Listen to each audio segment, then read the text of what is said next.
If you like playing guitar, then this video is for you. If you're like me, you spend seemingly endless amounts of time trying to dial in the perfect tone, but what you may not have known is how much of a role the guitar's internal electronics can play. To truly get the tone that you want, you need to know what goes on behind the scenes, so let's dive right in. Now, in an acoustic guitar, sound is created when you pluck the strings, which sends sound waves through the air into its hollow body.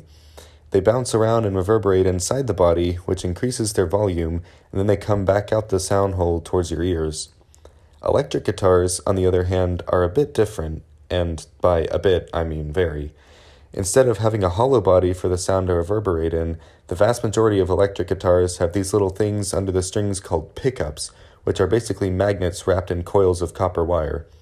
I say the vast majority because you also have hollow and semi-hollow body electric guitars, but those are the exception, not the rule. We'd be here all day if I explained all the different kinds of guitars.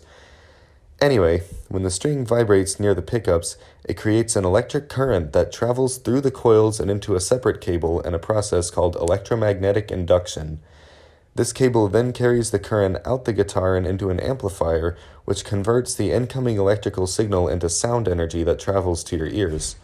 Amps are a lot more complicated than guitars themselves, and I could dedicate an entire other video to explaining how they work, so for the sake of brevity, I won't get into that right now. There are numerous different ways to change the tone of the sound your guitar produces, but they all involve altering the electrical current in some way.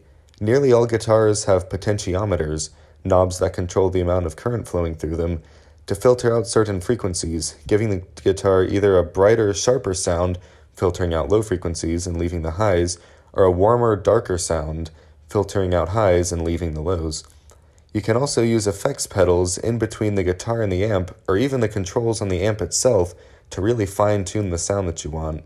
So there you have it, the inner workings of an electric guitar in a nutshell. Instead of creating sound energy themselves, electric guitars have pickups that convert the vibrations of the strings into electricity, and then an amplifier converts that electricity into sound. Thank you for watching. Hopefully this helped you understand a little more about how guitars work. Now go get back to playing.